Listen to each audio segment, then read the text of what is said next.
Back out by Jamie Baker. Yushkevich wheels it back in. Lindros lost. Archibald takes him out of the play. Up with it is Recchi. Walks in front. Shot one, knocked down. Rebound, score! Lindros!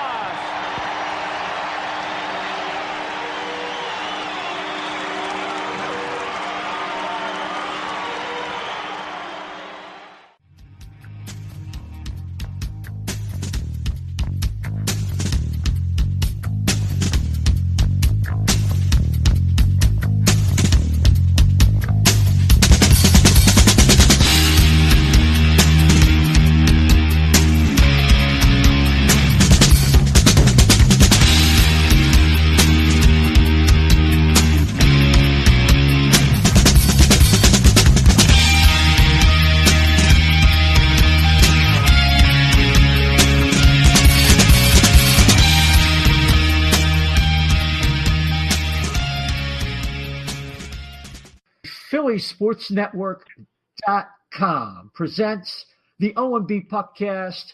This is Isaiah. I'm here with my partner, Chef B. How are you, man? Very good. Very good. We're turning the corner, I think, on this season, perhaps. Maybe, perhaps. And, of course, Dan, the Flyer fan. Dan Ash, how are you, man? I'm doing good. I'm feeling excited for the first time in a long time. I just have to say this. We had an episode that we were ready to call Purgatory on Ice because the Flyers were 1-5 since our last show. They're 10-11-2 with a minus 13 goal differential. But the elephant in the room is that Ron Hextall has been relieved of his duties as the Flyers general manager, and I think he had executive vice president title. It's all doesn't matter anymore. It's just the fancy title. He's gone, and we're going to talk about it at great length with Dave Isaac, the Flyers beat writer from Courier Post, and he'll be up directly. But gentlemen, before Dave comes on, just want to get your initial impressions and describe what has to be your shock at hearing the news this morning. Chef? I want to say I'm like, wow, I was totally surprised. But in the end, I guess it kind of, we all kind of saw it coming, you know. It was just one of those things that it needed to be done. And people, if you look at the Twitterverse, they're exploding. They wanted the coach gone more so than that. And I can see the love for Hakstol. I mean, yeah, he did his pluses, his positives. It was, you know, stocking the farm, getting rid of the caps, all that stuff. There's no denying that he did a good job there, but his hesitancy to pull the trigger on trades and basically firing a coach that let's face it, it's warranted at this point. He couldn't coach to save his life this last couple of games, his stretch here. His failure to pull the trigger on that, I think, was ultimately the demise. He would not fire that coach. Well, that's very possible. Certainly, when you get waxed 2 out of 3, you show up looking like the world beaters everybody thought they'd be. You bracket that with games where you're down 4-0 before you can blink. But I'm wondering, Dan, how much of this really is on Hakstol when you cannot get a save? And Ron Hextall comes into this year looking at 2 injured goalies and said, yeah, I'm good. Yeah, you know, I wrote my debut piece for Phil's Finest Sports News today, and I touched upon this in the article. And, you know, there's so many different things that led up to, I think, Hextall getting dismissed, and one of them was the goaltending. You know, he backed Neuwirth before the season, even though every single fan knew that he wasn't going to make it. And here we go. He didn't even make it through the preseason without getting hurt, and he's been hurt twice already this season. So I'm not overly surprised that was ultimately one of his doings. But, you know, there were guys available. You know, Carter Hutton, Yaroslav Halak, Jonathan Bernier, Kari Lettinen's out there. You know, the old Steve Mason, you know, the chances of him coming back are slim. He was out there. He was available. You know, there were options that could have solidified the goaltending a little more, you know, rather than just have 6 inexperienced guys that shouldn't be goalies, starting goalies at the NHL level. You know, but it was one of those things that ultimately led up to his demise. You know, I don't think this was all on Dave Hakstol. I think that this was a multitude of issues. Yeah, this multitude is right. I think also, at a minimum, let me put it this way. When you come in with that goaltending and you're so wedded to a plan that you're not even willing to spend $2.5–3 million over 2 or 3 years for the type of goaltender that would not only complement Elliott this year, but could easily slide into a backup role with a low-paid entry-level contract if Carter Hart or Sandstrom were the answer in like a couple years. It just never made any sense. I can't believe those goaltenders weren't going to come here. And while I think Steve Mason definitely burned his bridges and, he's waiting for a situation that's just right that may never happen, the point is valid that there were options out there. Combine that with the penalty kill, no action with the coach, not even bringing in a good penalty killer like Tim Schaller. I understand if they don't want to spend money on a player like Grabner, who couldn't even get off the bench for New Jersey in the playoffs.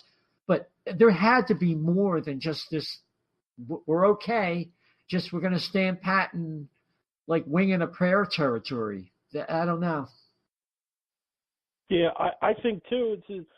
You're very close to like even elaborating anymore that for the simple fix, if you're not going to fix the goalies, fix a thing that's been a nuisance, the penalty kill. I mean, we're seeing the same guys out there, and they're not playing aggressive. They weren't, and you could say it's on the coach, but I can only say so much is Lappy's problem with this. I'm not absolving him, but only so much is his problem. But when you have Weiss and Laterra's getting a lot of time out there on these penalty kills, and not recently. Not recently. He was up until this point. I mean, there was a point, and you have. I just think that if you expanded the roster to people that you can go out and get that, like you were saying, for $1 or $2 million, that if you're going to have somebody that's going to specialize in that area, that's what you go for. I think so. I mean, this was not a total shock to me. In fact, this gnawed at me so much that it could be Hakstol. I actually put out a couple tweets yesterday, and one actually this morning, like 12:06 or something. My first one was, if there was something akin to a Sunday night massacre in Flyerland, I would assume that Dean Lombardi would be a prime candidate to replace Hextall. Extremely slim chance something like that would occur, but if Ron is really obstinate, who knows? Again, highly unlikely. So it wasn't complete. It didn't completely catch me off guard, but I thought as time went on, if this thing was still a stalemate, there would be a test of wills. And when you have a higher up like that, they're always going to win that. Dan, what say you? Yeah, I think it was one of those things where there was just a disagreement overall. I think that Hextall served his purpose. He came in, he rebuilt the pipeline, played well, and he really brought in guys that could make this team better in the future. But overall, I think it was his hesitation to change. And you have a guy like Paul Holmgren, who's overseeing everything, who does want action, who does want results, and he must know that the fans are starting to turn. And I think a move had to be made. I'm shocked it was Hextall first over the coach or players or a trade. But, at the end of the day, I think his fate was sealed with his actions. Yeah, I'd still believe that if Hextall had made these moves, just did something with the PK, made an attempt, and brought in a goaltender to complement Brian Elliott, I think the Flyers would be better and we wouldn't be here. Because I don't think Hakstol has been that bad. But we're going to wait for Dave Isaac to come on. We got some disturbing news out of Canada about maybe some of the Flyers' motivations. So we'll tease that. Just hang in there until Dave comes on, because this is not necessarily good news. So we don't see. The thing is, we have to wait and find out. We went from one extreme where the Flyers were totally reactionary, trying to, quote, win every year, to going to the point where they were so patient with the players, they weren't willing to make intermediate moves, even if they were low cost, because they didn't fit the so-called plan. And I've said in the past that no plan that's not adaptable to changing circumstances is a good plan. So, Chef, it's like we're betwixt and between. We have to wait till tomorrow and see how things unfold over the next couple months to see where we're going. Yeah, unfortunately, we're stuck in the position of wait and see. I don't want to go into the rumors or speculations of anything, just like you do. You don't want to because we're waiting on our guest. But you're right.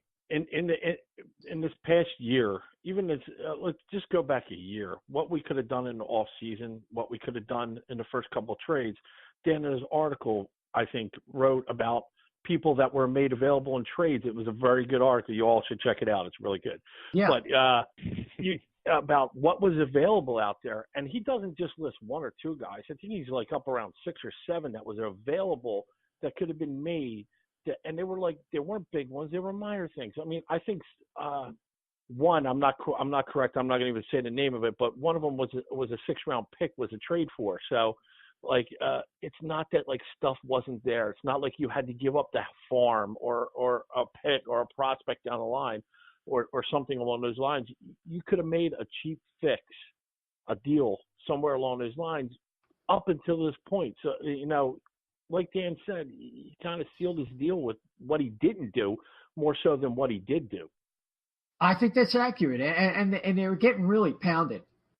I mean, they were going out there and just getting really slammed. In fact, what was it? Charlie O'Connor piggybacked a tweet by Flyers Nation. They talked about in 23 games, the Flyers have lost by 3+ goals 3 times, and they've lost by 3 goals 6 times. And so that's like 39% of the time. And then Charlie Camp comes in and adds to that. If you include the playoffs, they've fallen behind at least by 4 goals in 8 of the contests. So 1 out of every 4 times the Flyers have hit the ice in that whole stretch, they've been treated like a speed bag. So it's like once they're done and they're beat, it's kind of like they give up. So that kind of goes to the coach or the lack of personnel. And again, we go back to the very beginning. When you can't get a stop, these are young guys. They get discouraged, maybe too discouraged. I think the Flyers have had a little bit of panic in them for too long as a core. So yeah, it's a change just had to come there. They just couldn't. You couldn't just get waxed the way they were, like the San Jose game opening night. And yeah, it was unwatchable. It wasn't the Flyers we grew up with. And Dan, I mean, at some point, there had to be something. If Hakstol could have come out with some kind of statement of kind of their identity because that's something Jason Martinez was talking about. It's like they had no identity. And Hakstol would come out and with one cliche after another, and they're getting killed out there. They're not even competitive in about a third of their games. Yeah, I think that's been probably one of the bigger issues overall is just they just kind of exist right now. They go out there and get destroyed and come back and, oh, yeah, we need to play better. We need to do this. We need to get pucks deep. The same old rhetoric after every game. But there's only so many times you can get crushed in one season before something has to change. And, when nothing happened, there was no coaching change. There was no trade. I talked in the article about all the little trades. Even Dylan Strome got traded, last night. Would that have been a big influence? Would Dylan Strome, Ryan Strome, Ryan Spooner, Chris Weidman, whoever else was traded over the past week or two, would they have been a big addition? Would they have been a big game changer? No, probably not, but they would be something. They would be a minor shakeup without something big happening, and they didn't go that route. So, again, it's been a week of moral victories. The Devils game, they hit the 5 posts, but man, if those 5 shots would have went in, they would have won. But it's it doesn't matter. At the end of the day, they don't win the games. They were getting killed. Something needed to change. Yeah, I think that's where the rubber meets the road. At some point, if it's like you said, something needs to change. I guess when you're trying to get a goaltender this time of year, it's near impossible. He probably checked the market there. He probably checked the market for some of the players he had, like Wayne Simmons. Jake Voracek has long been rumored to be a guy that they are disenchanted with. That was repeated again today by Jason Martinez. We're just kind of waiting on what the next shoe to drop. They have a press conference tomorrow morning. I just want to go back to one thing though, as right before we welcome our guest on. This goes back to Nick Kyprios, who predicted that there would be changes in LA, St. Louis, Edmonton, and the Flyers, and he went 4 for 4. So, and with that, we are pleased to have our guest, the Flyers beat writer for the Courier Post of South Jersey and the USA network of newspapers, Dave Isaac. Dave, welcome to the OMB Puckcast. Thanks for having me. Yeah, well, I guess you had to change a couple storylines today, huh? Well, certainly there were a couple new ones created. You guys picked the right day to have me on. Certainly newsworthy. Well, we're really, really glad to have you on. You wrote an article yesterday, when will Ron Hextall finally make a move? And it ends up him being the move, and he's let go. And you follow that up with your other piece entitled Firing Ron Hextall Could Change Everything the Flyers Have Done. Maybe you could give us the gist of the major discussion points that you laid out in that article. Well, yeah, what I kind of went into there was that for the past 5 seasons, everybody has had the same things kind of presented to them from the Flyers in every facet. Once Ron Hextall took over as general manager in 2014, he really assumed a lot of control. There was one day, pardon me, I forget exactly what had gone on. I remember being in an airport somewhere where we had to join a conference call for, I think, the acquisition of a player or something. And one of the emails we got said that Ron Hextall, general manager and also executive vice president. So he really accumulated a lot of power pretty quickly. This memory that I have was pretty early on in his tenure as general manager, but he made quite a lot of changes, and one of them, which he spoke about at length throughout the entirety of that tenure, is how he got everybody on board with this plan to be patient going forward and draft and develop and not give away assets for players who are on the back nine of their career to try and help you take one shot at it. He wanted to take several shots at it, that being a Stanley Cup at some point down the line. And clearly the Flyers aren't quite there right now. I think he would agree as well that this season they weren't really structured to take that first big shot now, but they were expected to take a shot in maybe next year or very soon after down the road, and there was supposed to at least be some improvement this season, and that wasn't the case, and now we see that he's gone today. So when you think about all the things that he had been saying for years, now you wonder how many of these things are changing. All of them? I mean, I know that there was some report out there earlier that the current brass was unhappy that Carter Hart wasn't up there. Well, if you watch what Carter Hart has done this season in the American League, it's pretty clear that he's not ready right now. Now, whether they wanted to see other moves being made in terms of trades to get other players in here who could maybe play a little bit more consistently and get the Flyers to the next level, then that's something different. But obviously they weren't seeing eye to eye on something, and the fact that we didn't get Dave Scott or Paul Holmgren to come out today and speak to any of this, there's a whole lot of question going into a press conference tomorrow morning. Sure, there's no question about that. I'm glad you referenced those reports. Apparently from Canada, Pierre McGuire made that claim about Carter Hart, and that would be somewhat disturbing because I think the fan base was looking for some balance between where we were with the reactionary Snyder-Homer years versus where we were now, which might have been to the point where it wasn't balanced enough. It had to do more coming in, especially in goal and perhaps with the penalty kill. Yeah, certainly. And the penalty kill is, well, goaltending as well, both long-standing issues with this team for years and years. And the Brian Elliott signing last summer may not have been a bad one, but for Ron Hextall, former goalie himself, to come into this season with two guys that are coming off surgery and one guy who's really never been healthy for any prolonged period of time in Michael Neuwirth was a very dangerous game. And the Flyers are paying for it now. They've gone through 5 goalies already in games. They've never had 6 play at least one game in a single season. I think, sitting here on November 26th, it's pretty safe to say that what they have right now isn't working, and they'll probably see another goaltender at some point this year. So I would assume that record will be broken. But I agree with your point. I think that fans are probably looking for something in between Ron Hextall building through the draft and Paul Holmgren taking a lot of shots. And to your point, I think that a lot of the shots that Paul Holmgren took were at the directive of Ed Snyder. If you read Jay Greenberg's book, The Flyers at 50, it came out a year or two ago. Paul Holmgren was very candid in a lot of those decisions, and him saying that in essence he didn't really make them. It was Ed Snyder that wanted to go out and get a big goalie, and they went out and signed Ilya Bryzgalov for a decade. And once they signed him for that long, Sergei Bobrovsky said that he didn't want to be a career backup and asked to be traded. So a lot of people blame Paul Holmgren for that, and he really didn't have anything to do with. He was obviously the general manager, but he wasn't the one physically making those calls. He recited to Jay in that book that, when he met with Bryzgalov and his agent at a restaurant in Philadelphia, by the time he got there, Ed Snyder was already there, and he felt that the contract had already essentially been written. Right. So a lot of these things weren't necessarily Paul Holmgren himself.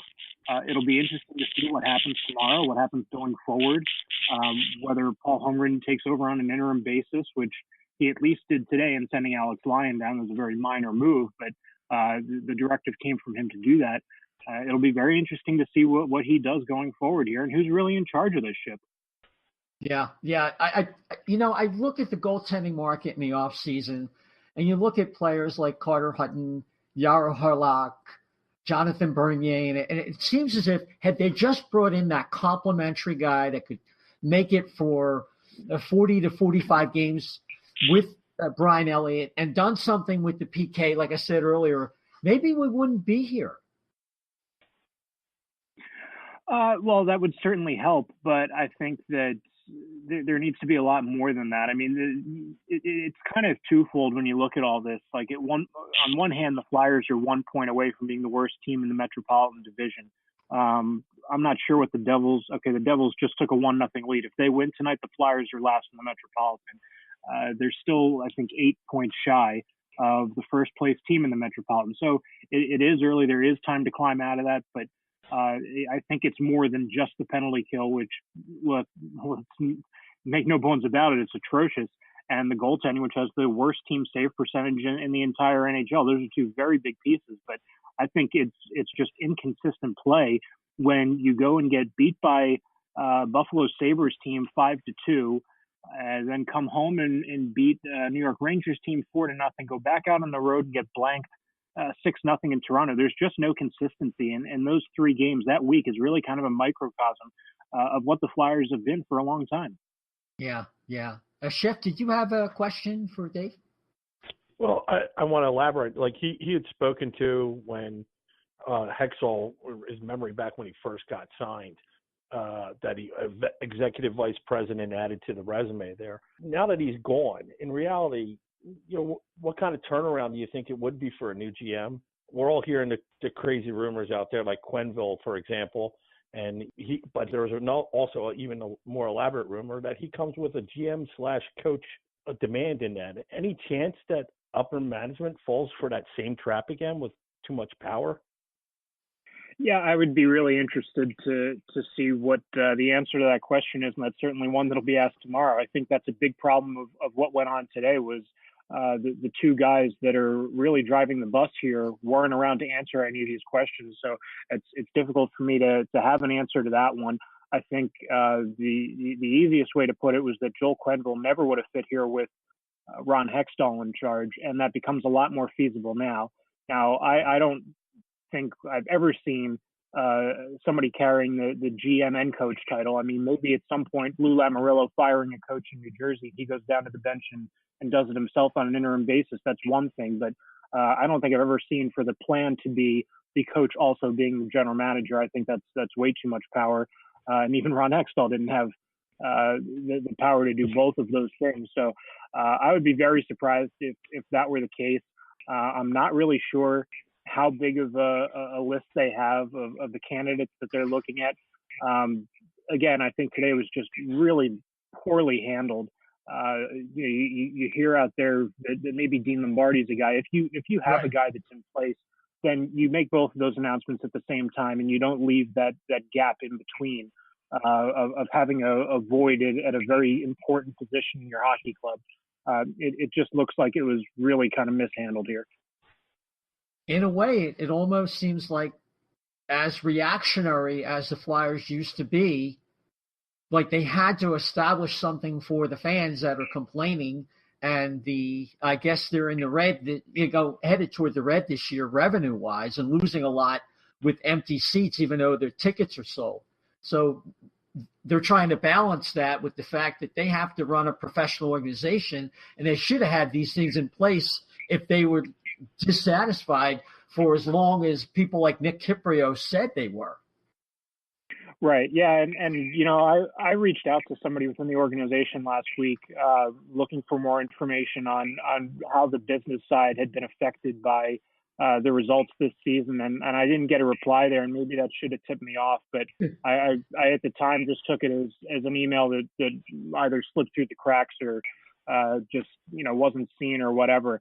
But I think there might be something to that. And again, like I said, it would have been nice to ask that question today, and we have to wait to ask it tomorrow. But I certainly think there's probably something there to the business side being affected by this team not going very far into the playoffs, and fans kind of throwing up their arms and saying, I've seen this show before, I don't want to watch.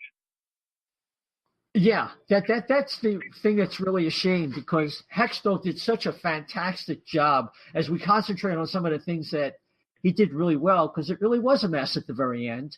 He came in like Harvey Keitel's cleaner and fixed up the cap, established a developmental program for the prospects that came in, had a lot of number one draft picks, and his hit rate so far appears to be very encouraging. So in a way, it's a shame, because he did so many good things. Maybe we could highlight or talk about that.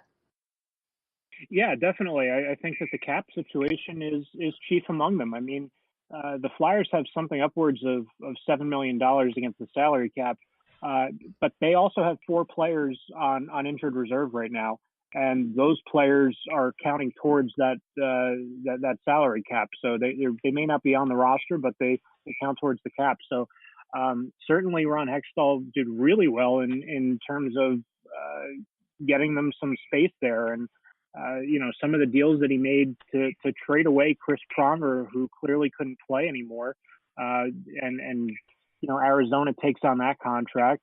He trades Vinny LeCavalier and Luke Shen, who the game had passed them by, to the Los Angeles Kings, his former club. He did really well to shed some salary, and frankly, he did it in rather short order, and he stocked the cupboard back up in rather short order. I mean, when you think back to what the Flyers were kind of accustomed to doing in terms of trading those picks away, they were pretty barren in terms of their development program. They didn't have a whole lot there. And so much of it goes back to Chris Pronger. They gave up so much to get him, and then he gets hurt and his career's over, and then they spend so much more trying to replace him. That was really probably one of the top 5, I would say, turning points in terms of this franchise's history. And it's more than 40 years, or more than 50 years old, rather. That was one of the biggest things that's really affected them. Yeah, I don't think there's any question about that. I wasn't really in favor of that trade at the time, because I just felt they had rushed into it. And even though they got into a final out of it, he was over 35 at the time. And it takes me back to the Carter Richards trades and how they were structured. And I could see that it wasn't going to work out very well. Then once he got hurt and Chemo was or near the end, they were in trouble with the Carter Richards trades without getting a defenseman.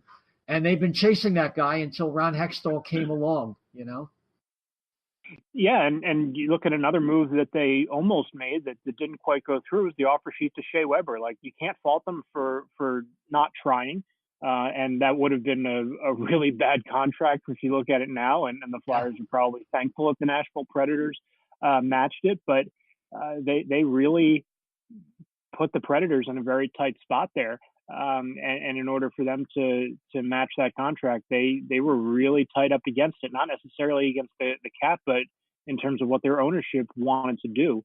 And that was one of the things that led Paul Holmgren to say that he didn't think he could be the general manager anymore, was the fact that not many teams were doing those offer sheets. And he thought that even though it nearly got the Flyers what might have been a really strong player, that other general managers were so turned off to doing business with him because of that offer sheet being kind of perceived as a dirty move among general managers, that people weren't doing business with him and he had to get out. And that's why they got Ron Hextall in there. So it's all pretty fascinating how much of a whirlwind it's all been and how all these things seem to affect one another.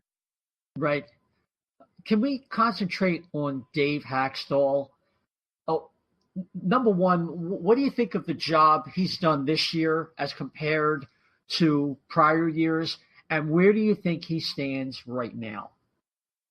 I think he's on very thin ice. I think when the guy who hired him is now out of work, I think he's on very thin ice. I think that the only reason that he didn't get fired today as well is that the people who are in charge right now are looking to hire a new general manager and give that person the opportunity to hire a coach of their own. Now, in terms of what he's done this year, I've been pretty critical of him. I think that there's certain things that he just doesn't do well. One of them is adjusting in games. One of them is just him being so stubborn that he doesn't see things a certain way. He has changed a little bit this year. He has held some of the more veteran players accountable in terms of keeping them out of the lineup. Yuri Laterra is a guy who last year you probably wouldn't have seen as a healthy scratch very often. It happens sometimes. Andrew Mcdonald is another who that didn't happen at all last year. And he's been sitting probably more, I would assume, I don't have it in front of me, but I think he's sat more games than he's played in. Yeah. And that's something where you say, okay, he seems to see through the veteran presence, that kind of leadership that he perceives for them to bring, and sees that they're not bringing enough production onto the ice with them. So for that, I think is a positive, but there are still negatives there in terms of the construction of his lineups, in terms of Ron Hextall calling guys up, and it was pretty clear that he called them up not to sit but to play, and Dave Hakstol would only play them 5 minutes. For him the way he was talking about Nicholas Aube-Kubel recently, I think if you watch the games, it's pretty clear that he was certainly not looking out of place, that he was very much around scoring plays, but not really a part of one, that was probably something that could get there in due time if he were playing more than 5 minutes a night. And for Dave Hakstol to basically insist that, well, this guy's going to have to produce within 5 minutes a night. I mean, ask Claude Giroux to do that. I think you're going to see, him not be Claude Giroux anymore. It's a really unfair thing to ask a player to do, to be super productive in a 5 minute span, to sit on the bench for that long, have your legs get cold, and then to go out there and be expected to produce is just not a reasonable thing to ask. I saw a change in Hakstol this year. There seemed to be a sense I want to get from you. Do you get a palpable sense that even before the season started, Dave Hakstol knew he wasn't going to be graded on a curve this year, perhaps like he was before? Well, I'm not so sure about that. I think that the support that Ron Hextall threw behind him was so strong that he probably went into it thinking just as confidently as he had in the past. And he mentioned that today. And he also mentioned, you guys probably don't believe me when I say this, but, I'm not thinking about the potential of losing my job. I'm thinking about how do I get this team to be better. So I don't think that he was really scared off or thinking that he was on thin ice, but I think he thinks it now. Oh yeah. There's no question. I just saw him as more emotional on the bench, and maybe it was his development and his trust in his process with the players? Is he someone that you get a sense that the players respect, that they're playing for him? Like, what is behind them getting shellacked the way they have as often as they have? Yeah, I mean, that goes back to the consistency of play that just simply hasn't been there. And I don't think that that's an indictment of their coach. I don't think that that's them giving up on him, because if you look at the Buffalo game, and the score was 5-2, but it was almost as lopsided as the 6-0 game. They come out like gangbusters against the Rangers. And if a team has given up on its coach, they don't come out like that at home, knowing that they had just been, had their lunch money taken from them by a team that, even though they were rolling the Buffalo Sabres, that there wasn't a whole lot expected of them this season. I think that they do respect him enough to at least play for him. Whether they agree with some of the decisions that he makes, I mean, I don't think anybody fully 100% agrees with the people that call their shots at their job, but you still show up and have a level of respect when you work for them. So I think that that's kind of the case with the Flyers and Dave Hakstol. You see some coaches around the league who are players guys who are kind of the good cop, and that's not really Dave Hakstol. So I don't think anybody is going to claim that they have this super powerful personal relationship for him and try and run through a brick wall for him for something like that. But I don't think that this is a team that's really quit on them. Okay. Well, so tomorrow should really be interesting with how are we going to remember the Ron Hextall era. I kind of I've been following the team for 49 years. Yeah, I'm up there in years. And I kind of compare this era, even before this went down, to the Russ Farwell era, this kind of dead era after the 89 Flyers and Hextall himself running after Chris Chelios. And then Farwell comes in and nothing really, he's just building slowly and until he was forced to make the Lindros trade. And I see some parallels because Russ Farwell did do a good job of stocking the prospect pool, and kind of also like Ed Wade going to Pat Gillick. If we're so that lucky that, we might look back at this era in a similar vein. I think some people have kind of connected the dots between him and Sam Hinkie, the old general manager of the Sixers, because he went on. There was to different degrees. Like Ron Hextall wanted to rebuild and kind of had to do it on the fly a little bit, but Sam Hinkie went full tank, right? And he went and took that thing down to the studs and rebuilt it. And the Sixers are starting to see the fruits of that labor right now. And management came in and said, enough's enough. The league even came in and said enough's enough, and took him out and put somebody else in there. And now they're starting to, see some benefit from that. I don't know how close we are to seeing the benefits of what Ron Hextall did. There's a lot of first round picks in there that are probably going to have pretty good careers, but you never know until they come in there and get a really long look at the NHL.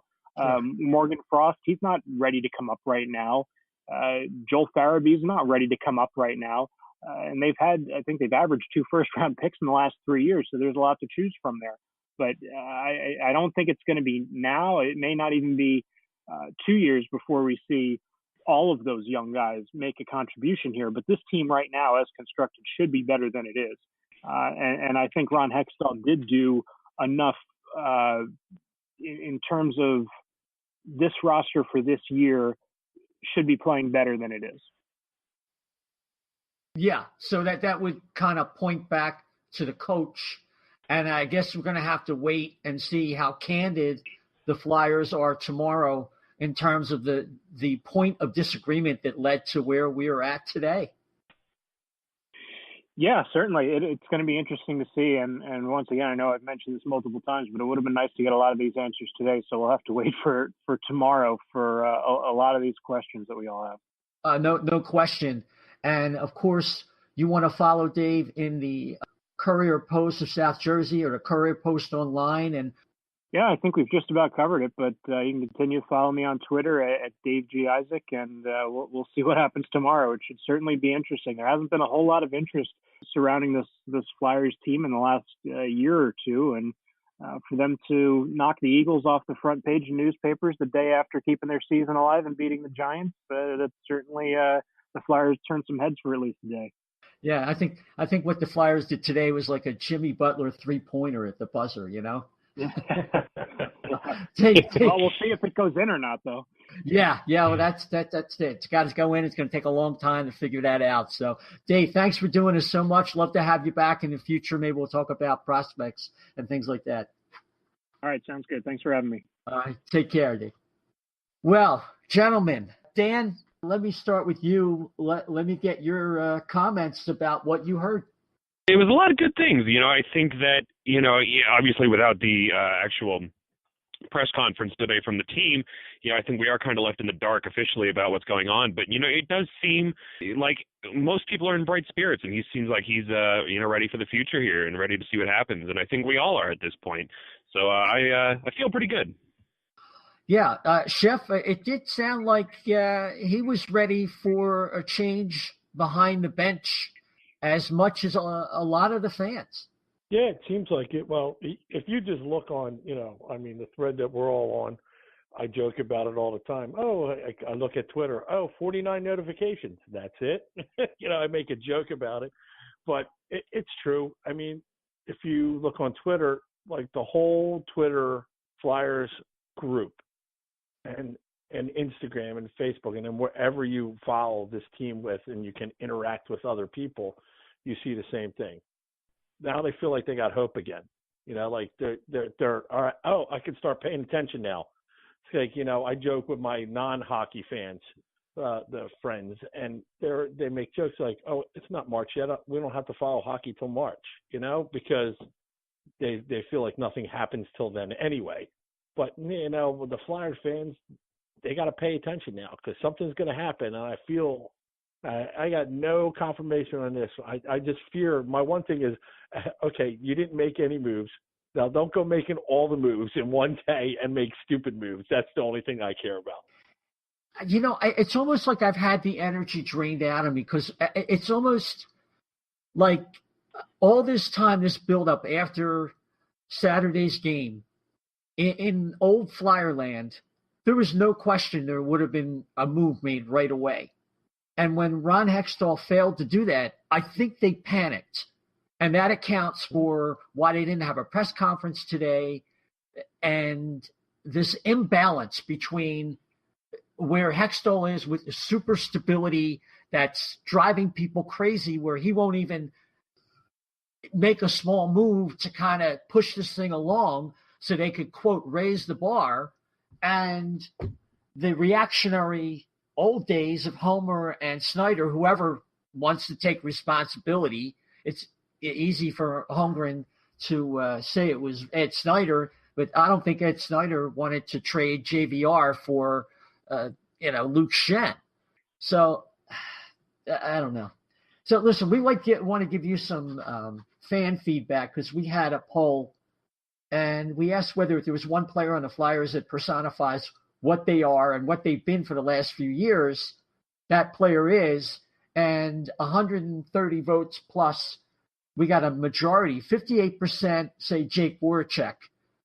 Dan, if Jake Voracek is pretty overwhelming, almost 2/3, not quite, but what does that say to you? I think that's about right. Jake Voracek is a mess, and the Flyers are a mess.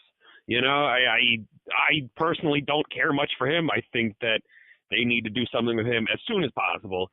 But, I think he, in terms of personifying the team, turning over the puck and being just a lackluster player has been, that pretty much defines what the Flyers have been over the past couple of years. Yeah, when he's on, he's on. And his I should say, in a positive sense, his metrics are good when, in terms of generating shots and things like that. That's great. But like we say last show, last 4 years, he's been hemorrhaging shots, more and more shots against. That shows that he's leaking oil defensively, and he's 29. It's not going to get better. 5 years left on that contract. Wait. He plays defense? Oh, yeah. I'm sorry. Well, here's the argument. He's a dangler, which means he's got the puck a lot. Yeah, he'll turn the puck over, but he also is not playing defense when he has the puck. So I'll let you argue with the analytics people on that. Anyway, move on to the next poll. Again, over 120 votes. There's 3 approaches to fixing the Flyers, and it's really funny. New coach, trade a core player, or just make moves to address the needs they had. And 43%, a plurality, said just get rid of the coach. And of course, that I think that's going to happen. Chef, how long does Dave Hakstol have? Like, as soon as they hired a GM, are they going to give him an evaluation period? What's your opinion? Well, first thing I want to say, we kind of like said the measuring stick of this season was the 25 game mark, correct? 25 game mark. We said we're right at 23. So again, if we look at it, it's a sub 500 team, which we had them at slightly. Oh, I did anyway. Had them at slightly above 500. So the coach.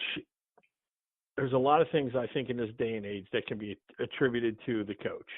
And I've had arguments in the past with people saying that you're a professional athlete, you need to motivate yourself and come and be ready to play every game. Every day I go to work and I do my job, I prepare for the worst day possible so that nothing can surprise me. Because in my business, it always happens. It happened 3-4 days last week during the holidays. But that being said, realistically, I say can there be more than a 2-week turnaround? I mean, they play again tomorrow, and then they don't play again until Saturday. To me, that's a natural gap.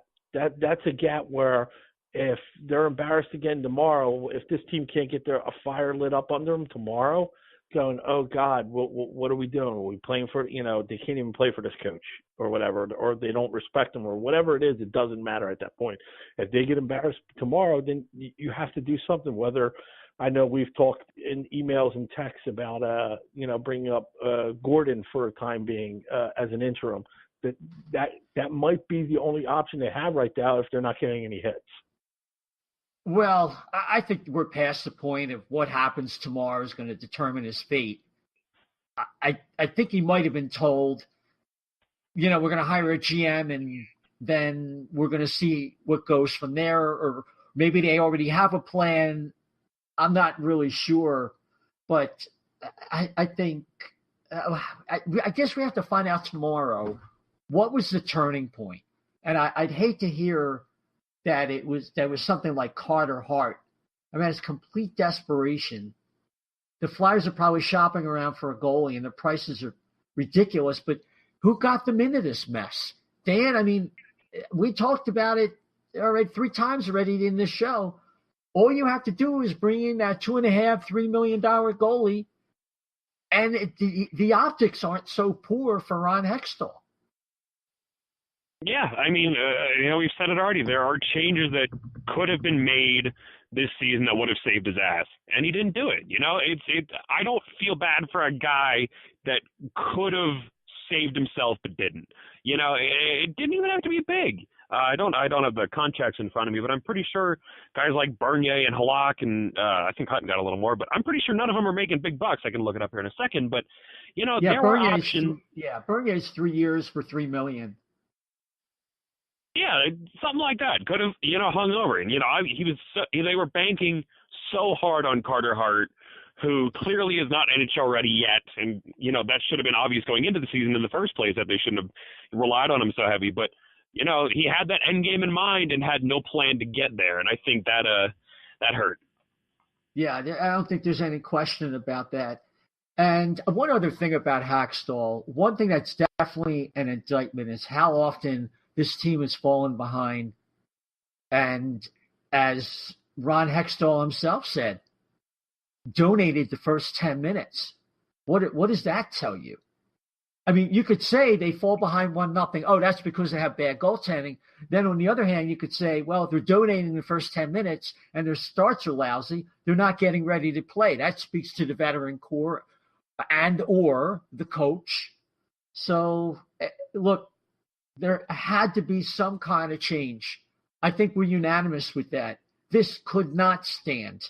And I see somebody like Mike Sealski saying, oh, well, they didn't draft guys for 9 years except these guys. And like, well, they made the Carter Richards trades and got 3 young players and Wayne Simmons. So that, to me, that doesn't wash, because in 9 years, if you get 4 guys in your top 9, that's not a bad ratio. I don't know. To think that this could just stand the way as it is now, it was impossible. If we're demoralized, imagine how the team must feel going out there, getting their asses kicked like every third or fourth game. Yeah, and I think we've talked about it for the past 6, 7, maybe even a full year now, that, we all have felt that this regime, whether it be Hextall or Hack or both, were not the guys that were going to lead us to the promised land. And, here we are in the end of November, and the general manager's out. Things changed.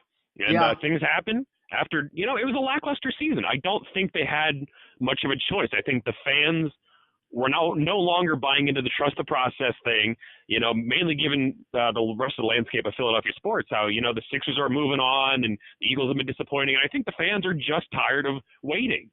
It's time that things changed, and that's exactly what happened. Yeah. And I made a point a while ago about how the other teams in town do affect the upper management of the Flyers.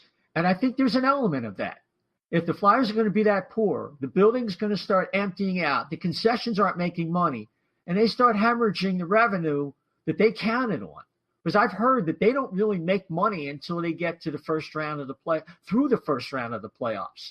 The Flyers are almost like a lost leader for Comcast, and they can only take that so far. So let's not forget that. And let's also not forget the poor starts, the structural breakdowns and coverage issues, things I spoke about last week with Bill Meltzer. And we went through a lot of things, and he talked about Hakstol. I got the impression that he thought Hack was probably an average coach. Some things he liked, some things he didn't. And so here we are. Hextall's out. Hakstol is probably, by the time we record this again, he'll probably be out. And we're going to be in a whole new ball game. So we're going to have to talk about where we go from there, and that'll really be interesting. So, Dan, you wrote an article. Just give us the title and where people can find that. That's right. My debut article for Phila's Finest Sports News. You can find them on Twitter at Phila's Finest SN. That's finest with a PH. The title of the article was Dissecting Ron Hextall's Firing, where I dove into all the different issues of this team that led up to his demise. You can also find my work, which I will be debuting there this week as well.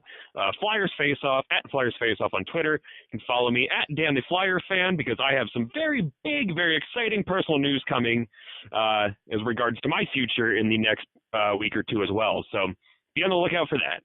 Oh, wow. You're going to tease that one, huh? Yep.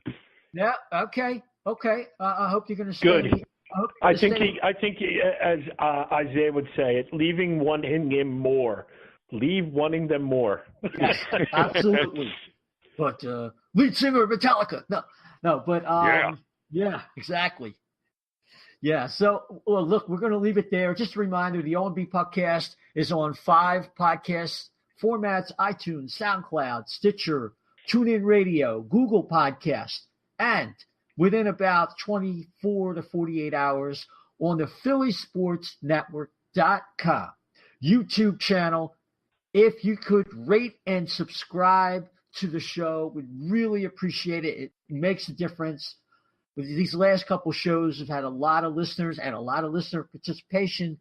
So with that, things have changed for the Flyers faithful. We got part of what we want, maybe a little surprise. There's more to come. And when we come back to you, which might be sooner than you think, depending on the news, we're going to talk about everything and get you completely covered. So until next time, everybody, good night and take care.